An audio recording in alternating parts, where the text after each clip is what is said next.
Olá, pessoal. Estamos aqui, então, para resolver algumas questões relativas à prova do Enem 2010. Estou aqui com o caderno azul e vou, junto a vocês, debater questões que julgo importantes para que você detenha o conhecimento desses assuntos. Lógico, vou lembrar, foram diversos assuntos. Essa prova foi bastante trabalhada no sentido de diluir todo o assunto que o aluno adquiriu durante esses 3 anos de ensino médio em 45, 90 questões. Ok? Nós vamos, então, fazer um trabalho agora de 3 itens da prova, 3 tópicos da prova azul do ano de 2010, ok? Vamos lá, começando. No caderno azul, você tinha, na questão de número 144, uma questão que lembrava física. Na verdade, os elementos todos são de física. Vamos ver o que se trata a questão. A questão trata-se da parte de eletricidade relativa à resistência elétrica. Uma fórmula bastante conhecida nossa, do campo de exatas, a fórmula da resistência expressa pela primeira lei de Ohm, dada por resistência igual a resistividade vezes o comprimento do fio condutor e pela sua área de secção. A questão falava o seguinte: bem, de acordo com as figuras ilustradas, como mostra na prova, que vocês podem baixar na internet, ou então em nosso site mesmo, vem a seguinte pergunta: quer que você venha a julgar qual a proporção em relação aos elementos que aparecem na fórmula.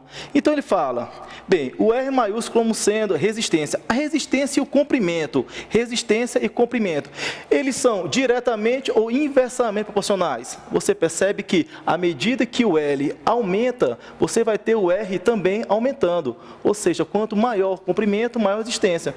Então você tem um caso aí de diretamente proporcional, direta. Em seguida, ele vem a perguntar qual a relação entre a resistência e a área. Ora, quanto maior a área de secção transversal do fio, você terá uma menor resistência. Então, você vai ter aqui o seguinte: para maior área, vou botar aqui caso 1 para vocês, para uma maior área, chamada de caso 2, você apresenta, então, uma menor resistência, que seria o caso 2. E com isso, você tem, então, inversa. Essa análise já é suficiente para você julgar o item, pois é a única que apresenta essa sequência direta e inversa. E assim o nosso aluno ia e marcaria letra C, concluindo a questão. Dando continuidade, então, progredindo, nós vamos agora à questão de número 152. Para a gente se orientar, eu vou colocar aqui no canto superior esquerdo.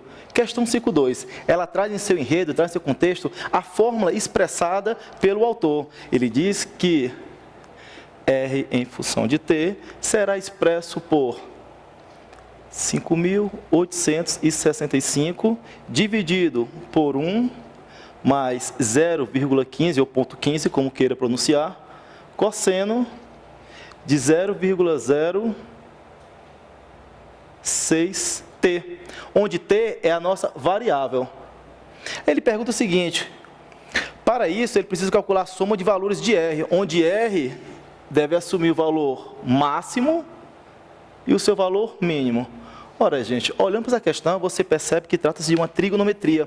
E, aluno nosso, recorda que nessa questão, nesse item, o que está variando é apenas a variável t, é apenas a letra t.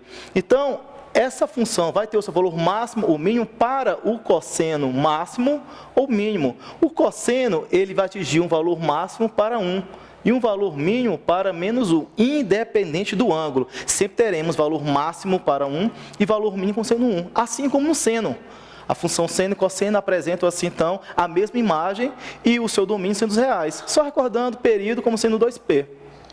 O que é que nós vamos fazer, então? Onde tem cosseno de 0,06 vezes t, vamos dividir por 1, achando, então, um certo valor. Devido ao espaço aqui e o tempo, vamos otimizar essa oportunidade. E cosseno de 0,06 vezes t por menos 1. Ao fazer a operação, você encontra como resposta letra B de baiano, dada por 12.000 quilômetros. E essa foi a nossa segunda questão trabalhada hoje, ok?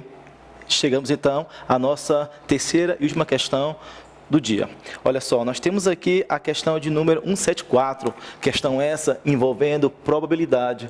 E eu venho a lembrar um detalhe de vocês: probabilidade vem a ser o assunto mais explorado não só por Enem, não só por vestibulares, mas por todo concurso público, porque é o que está, digamos assim, no auge, na moda. Quando você vê em editais, concurso público, falando assim, é nível técnico, onde lê-se nível médio, ou analista, que é o nível superior.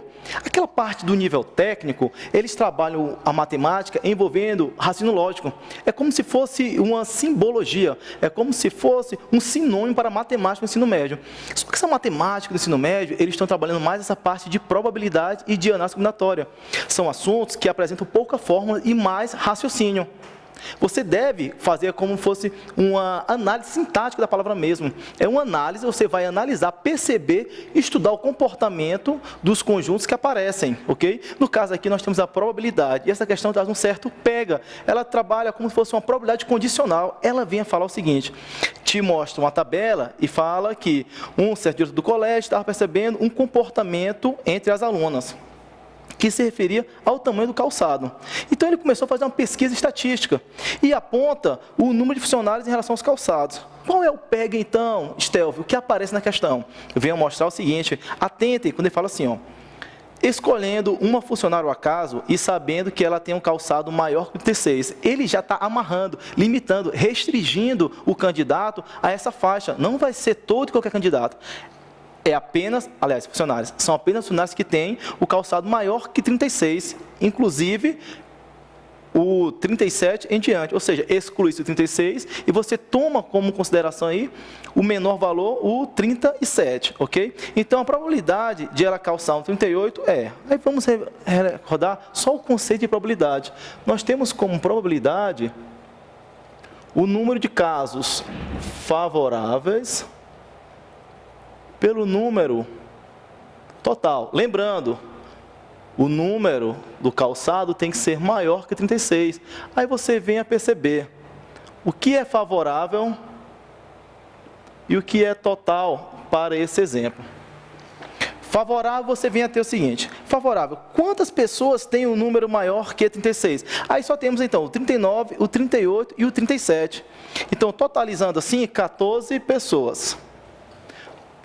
Quantas delas vão ter o calçado maior que 36? É isso que ele pergunta? Não, calçar exatamente 38. Para calçar 38, só temos 10 pessoas. Então, fica a razão de 10 para 14. Você percebe que não tem essa opção, não deste modo, está camuflado. Aluno nosso ia perceber que se você simplificar por 2, você vai encontrar, então, 5 sétimos, marcando no gabarito, então, letra D de Deus. A todos, um ótimo dia.